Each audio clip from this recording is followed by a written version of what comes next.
Welcome everyone to another episode of Xplore's podcast.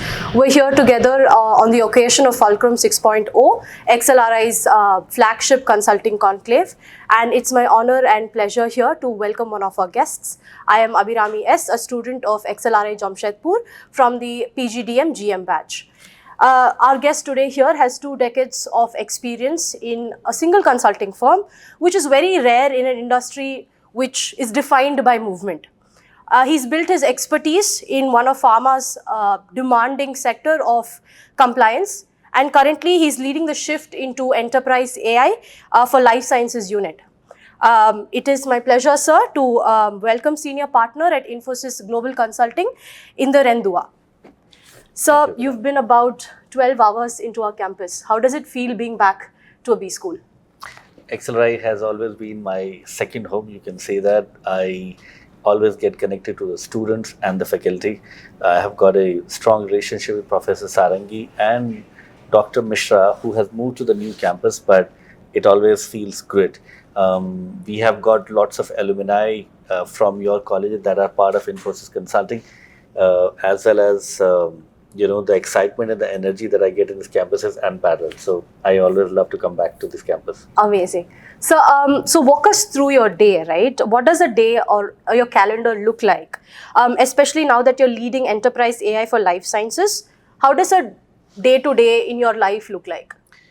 I'm a senior partner with Infosys Consulting, and I focus, as you said, on life sciences and enabling enterprise AI for life sciences and many other clients. So my typical day, the day is generally structured, I would say 50, 30, 20. 50% of the time is client focused. That means either managing the existing client engagements, providing governance and interventions for innovations. Then within that, there are multiple opportunities for clients that we work on with respect to proposals. So that's like 50% of my time goes into that. The 30% of the time that goes into the team. Consulting is still a very people-oriented company. That means you need to bring right leaders and right team members who have the right attitude, like you, Abirami, to be part of the organization so that you keep the motivation and the culture intact. So that's 30%. 20% of the work, 20% effort goes into actually thinking beyond what we are traditionally doing. That means how can you bring new ways of working, new products, tools, and new ways of servicing yourself and marketing yourself. That goes into that. That goes through thought leadership. That goes into building products to improve your visibility into the market, as well as connecting with clients in a different way. So that's how the day looks like. There is no one fixed thing that this gets stick to. There are multiple variation that can happen in that, but largely this is how the day looks like. Right. So if there's one part of your role that nobody would guess that a leader at life sciences would be doing, something that would surprise people that this is also part of your job role, what would that be? That's a difficult question, Virami, but I actually go beyond connecting with my team. So you would not believe it, but I'm the only partner, at least in my organization, who does group dances with my team. I've seen them on LinkedIn. Yeah, and we publish on LinkedIn. I'm the only one who does skits and plays with them. I'm the only partner in my, at least in India, who pushes them to not to do traditional ways of working. So I have learned my golf at the age of 44. I have learned drums at the age of 48. I am like a entrepreneur, as well as I would say thinking out of the box person who pushes people to go beyond what they are traditionally doing. Final thing, I never sit in a cabin or in a corner office. I always sit within the team so that, I think I heard in one of the panels, I learn from the young generation. I'm still very young, but I love to connect and learn from young generation. So that's another thing that I do. Right. So I think in the age of AI, I think the social thread of mixing with people, letting empathy and all of that is still around. And I think you're a clear epitome of all of that. Absolutely. And that's great about that. So moving on, you started your journey as a control and instrumentation engineer. Then you moved into marketing management, and then you landed in consulting eventually. So, and then you moved into more niche segment, I would say, of pharmacovigilance. So rather than staying as a generalist. So can you walk us through that line of decisions that you took? You want me to give a sales pitch, or you want me to give the realistic picture, Abirami? I think we can stick to realistic pitch. Okay. So I did engineering because everybody else was doing engineering. Fair enough. I don't think I had the understanding, knowledge, or guidance that you do engineering because it's great for your career. You were good in school. There are only two careers. Either you pick up medical or engineering, Right. go for engineering. So I did engineering, but first time when you actually do a job of engineering in a manufacturing plant, Chambal fertilizer, you realize what engineering is. I was given a box of screwdrivers and measurement of temperature and pressure gauges, and say you are in the shift and the whole night you have to be there. Then you realize this is what the engineering is. I decided this is not for me. After that, after working there, I think I did another thing that everybody else does, that let's do an MBA because that's where money making and good job is. I did my first MBA, and I went into a media industry, which was Times of India Group. I sold newspapers, I was in corporate planning, I was designing rate cards. But after doing 3 years of that job, I also realized this is not for me. But I had tasted the MBA first. I said, let me do a better MBA. I had done only 1 year MBA. So I went for my second MBA, and post that MBA, I got an opportunity to work with an automobile company. I was selling cars in India. But after doing that, I realized man as a nature is a lot more explorer. My nature was not to do one job, same thing continuously. So I said, let me try consulting. And consulting world, if you see the nature of consulting, you can keep changing your project over a period of time continuously. You get to learn, but as well as you have an option to not to do the same job. In the end, it is still strategy or it is still implementation, but you get to work in different industry, from life sciences to energy to financial services, retail. That's what I did in Infosys Consulting. I got a chance to work in US for 10 years. And during that time, I worked with at least 7 to 8 different industries. But after doing that work, there is some sense that you are not just a delivery person, you are expected to build your client relationships to generate revenue for the organization. So by nature of the construct of a consulting organization, you move into a role where you are expected to come across as SME, you know something as an SME. That's where you start moving into the direction of focus. That I need to learn, I need to become an expert in that area so that I can speak to the client and make pitches and make sure that it works. That's where I started getting into more specialized zone. But as we were discussing, Abirami, after doing that specialization role as well, you again become bored.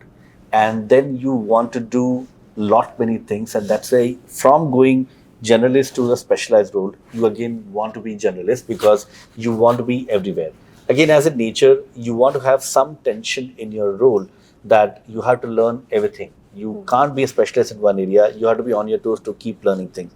That's how the career has trajectory has given me an option. Infosys, why 20 years? Reason being, you stay in an organization if you get a great culture, you get great mentors, and you get the independence to try out different things. So in last 20 years, as I have moved, I've tried different things. I've set up practices. I have, driven client engagements. I have built COEs. All of these opportunities have, actually enabled me to stay in the company. Sorry for a long answer, but No, I think very interesting. So, I mean, in the era of people's attention span dwindling down and people chasing the next best high, I think the audience and I did really relate with your journey, and I think thank you for keeping it so real as well. So you mentioned you also did a 1-year MBA program. What are your thoughts on the 1-year program, given that the US and the Europe are now shifting towards that program design as well? what would you expect someone from, say, 3 or 4 years of experience, then doing a 1-year MBA program? What are your thoughts on the program as is? And what would you expect from a student graduating from a 1-year program? Okay. Number one, 1 year, or from my perspective, 2 year of MBA program as well cannot teach you something in very detail that makes you an expert. You cannot. But you do get a flavor of different subjects that are required from a business administration perspective. Look at the nature of the course that you're doing, which is, as I was saying, it's a business administration. That means it tells you how a business operates. So from 1 year or 2 years, that's immaterial. But in 1 year, if you can understand that how different functions of a business, marketing, finance, strategy, operation, all of them come together to run a complete end-to-end business and drive revenue or cost, that's where you need to be focusing upon. You can't be an expert in finance or strategy or any of the subjects in 1 year, because that takes multiple years to work in that function in an organization. Then only you get a part of it. So that's my first advice. Second, I believe 3 years is a very optimal work experience that allows you to get into a business function. 5 years for me is too much, and 1 or 2 years is too less. 3 is the perfect combination. If you worked in one organization in 3 years, that allows you to have felt some kind of work experience. But when you come to an MBA like XLRI, you can relate how my work was related to these functions. Right. So I think that's what a good experience can be. Right. So you're a very active person on social media, and I did come across a post where you're playing drums with your son, and a very interesting caption that said, leadership lessons does not come only from the boardrooms. So is there one lesson that you've learned outside of the boardrooms that you still utilize it till today to manage your teams? Actually, first of all, I have learned the art of communication from marriage or from my wife, and I give that thing to every one of my team members. Before marriage and after marriage, there's significant change in your communication style. What to speak, when to speak, how to speak, and in what tone to speak, you learn only after you get married. That's told and taught unassumingly through your wife, and that's the best thing that you can do. If you really focus on that type of communication, I think in any boardroom, no boardroom will teach you, but you can take it back to the boardroom and tell you. So that's one example that I say. There are multiple. Patience is something that you only learn if you have kids, and you have seen the phases of the kids from you giving them attention to they completely going away from you and they don't pay any attention, and then they coming back. While during these transition phases, maintaining a patience and doing the duty of a parent, while they actually feel that you are their enemy, while you know that they will come back and realize that what value it holds, there's the amount of patience that you learn, and that is very applicable in the corporate environment, that you have to invest in an employee. You have to be sometimes very straightforward, you like it or not, but you have to keep them, because you know the future that can unbound. They don't know. So don't control yourself. Same thing you will do to the kids. To build the good habits, at that some point of time, you will be harsh. You will be telling them right or wrong and stop them. They will not realize at that point of time. They will realize later. So these are some of the lessons that I have learned outside that apply to the corporate world. So great, you've made children and marriage sound exciting. That's quite interesting. I'm looking forward for those lessons as well. So on a lighter note, if your team were to describe you in 3 words, what do you think they would say? I'm the coolest partner on the floor. I'm the most approachable person. No partner, no designation. Anybody can approach me from any vertical, any horizontal, any practice and speak to me. That's the second. Third, I'm the most creative magnet on the floor that people get attracted to. That means if any creative idea that needs to be built, thrown, or to be mingled and showcased to, they will come to me. So beyond work, be it dance, music, creativity, anything related, not related to work, I'll be the person that they will come to. So you sound like the coolest boss on the floor. Uh, Would you say that? I like people can say that, but I assume that's what people think about me, that I'm coolest. I don't come across as a boss. That's what I would say. I don't want to be called a boss. As long as we have a working relationship that connects us to do great things, I'm happy with that. So you've been a great writer on LinkedIn, and a recurring theme on your writing is trust and governance are prerequisites to AI. But on a systematic way or on a workflow way, what does trust really operationally mean? How do you inculcate that in systems and processes instead of just being a generic word, like a buzzword? What does it actually mean on ground?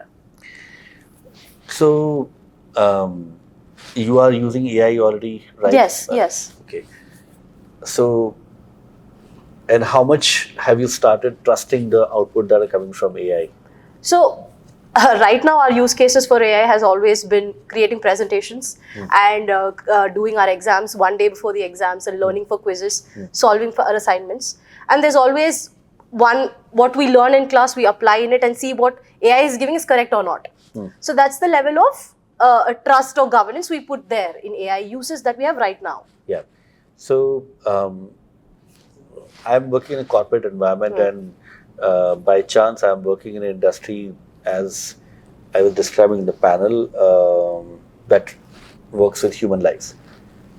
Every data or every decision that we make, it can have a repercussion directly or indirectly into human life. For example, the drug that is manufactured, the drug that is researched, the drug that is tested on humans as well as animals, if we start taking decisions based on AI, or right now when we take decision, it impacts that goes through multiple levels of scrutiny. If we take out the human out of it and we let AI take that decision, there's nobody accountable for. Right. And that's why that trust, unless it is built, we cannot take it ahead. So the trust factor is, if I am expecting AI to give specific outputs, I am myself, I have enough trust baked into that. When I say over a period of time, at the moment itself, when we are expecting AI outputs, they are not more than 60% accuracy. And that means what I would have done through recurring tests versus what AI would have done it by looking at the previous set of data, there's a gap of 40%. We want to bridge that gap. So before adopting AI to the level that we are expecting, that gap has to bridge. That's where the trust comes in. Right. So that trust has not yet been built. It'll take some time, but eventually I feel that because of the ability to crunch, ability to predict what AI can do, eventually we are moving there. It's just that's a matter of time. Right. So moving on to your research work that you've done on pharmacovigilance and IDMP, if I were a fresher to join your company with zero experience in the pharma, how would you explain it in, say, simple language, in layman's terms? How do you explain the research work that you've been doing? First of all, my research work expands beyond pharmacovigilance, but as you've asked for it, have you taken cough syrup or something? Yes, of course. There's a label outside of cough syrup. There are some safety instructions written. What can be the side effects of that? Right, which I think all of us ignore. Yeah, that is pharmacovigilance. Right, okay. Pharmacovigilance is nothing but the side effects of a medicine that can be there. But people believe that whatever is printed is done with. No. Pharmacovigilance is a continuous activity. That means once a drug comes into the market, people can report the side effects to the company, say Cipla or Biocon or Novartis. They can report that to Novartis that this is a side effect. If those side effects are not something that we accounted for, it needs to be added to that back label. That entire process called pharmacovigilance. As simple as that. Right. Okay. Now you ask for IDMP. Again, when you see the label, other than instruction, there are some ingredients which are written there. Right. This salt, that salt, with this percentage.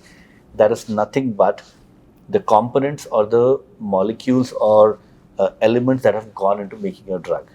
IDMP is another element that makes sure that the important ingredients are printed there and it is reported to the regulatory body before they approve that. So again, there's an element of trust and governance. Absolutely. So most of the patients or consumers, they expect that they have got the direct traceability. What am I taking as a drug? What salt has gone into it? And from where that has been procured. That entire value chain is nothing but recording of those ingredients of data. IDMP is one of them. Right.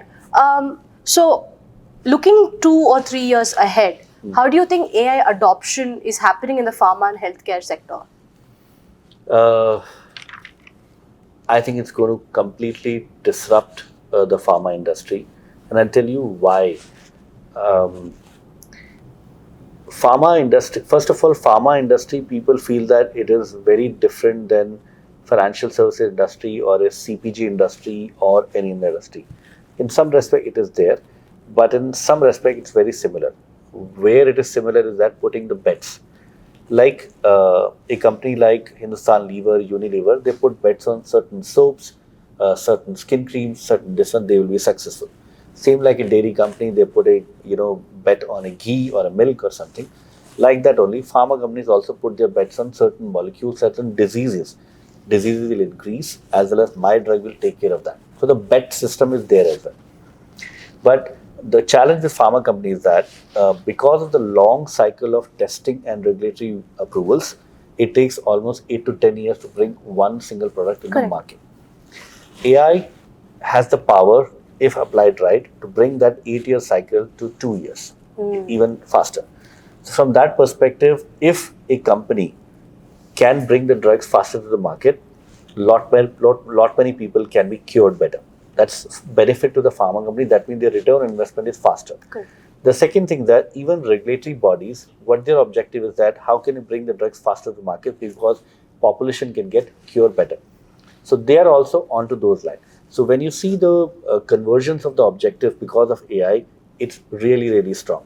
From that perspective, application of AI in pharma is going to be very, very much. That's a existing part. The second thing that I would like to call out is that if you read some of the predictions, there's a very renowned author called Ray Kurzweil.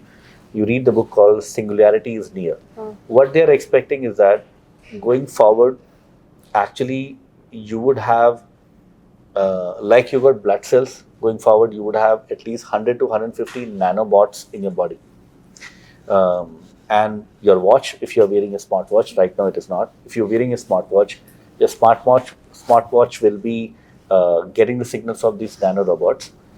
If you have some choking in your heart, the nanobot would automatically sense it. It'll open up the artery on its own. If you have pain in certain part of the body, it'll automatically sense it and do it. So and this is pharma I'm talking about, that some of the pharma and medtech companies, they will be working on these to implement into your body. You won't even realize your nanobot is such a small size thing. It's like a cell. You won't be able to see it, but it's running in your body.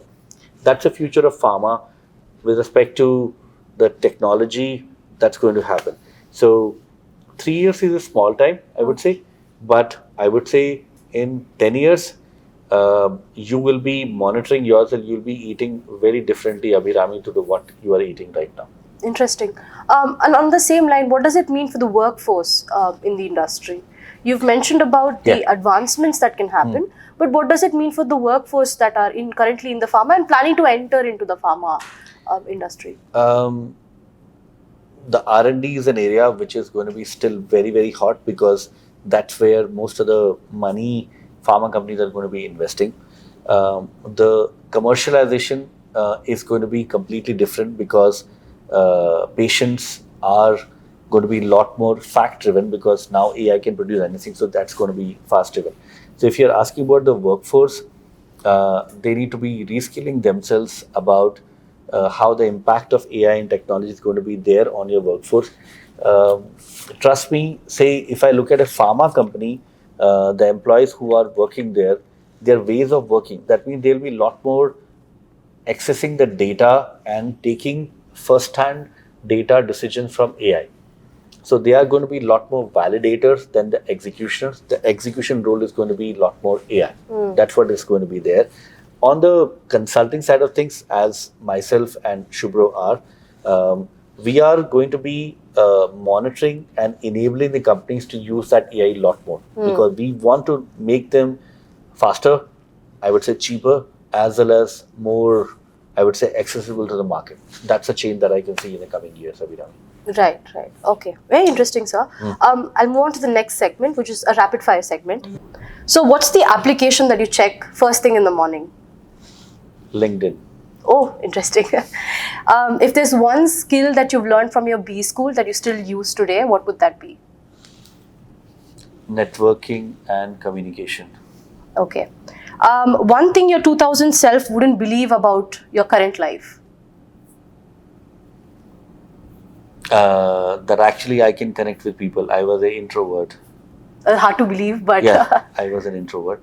Very hardcore introvert, but I have opened up. Okay. I think we've got the answer for this, but AI in healthcare, is it overhyped or underhyped? Underhyped. Okay. For one word, for what AI in healthcare will look like in 2035?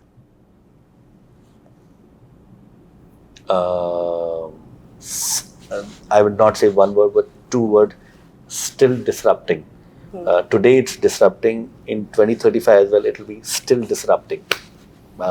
It's going to be massive change in healthcare. Right. So I think that brings us to the conclusion of this segment. So you've been great. But if there's one piece of advice that you would give us for people who are starting their career in consulting, still in B school, what would that be? Never assume that what you started with, you can keep doing that. I was talking about, one of your colleagues was talking to me about, you were talking about career zigzagging. Yes. Yeah.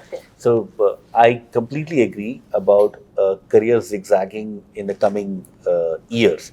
That career zigzagging can be in two ways.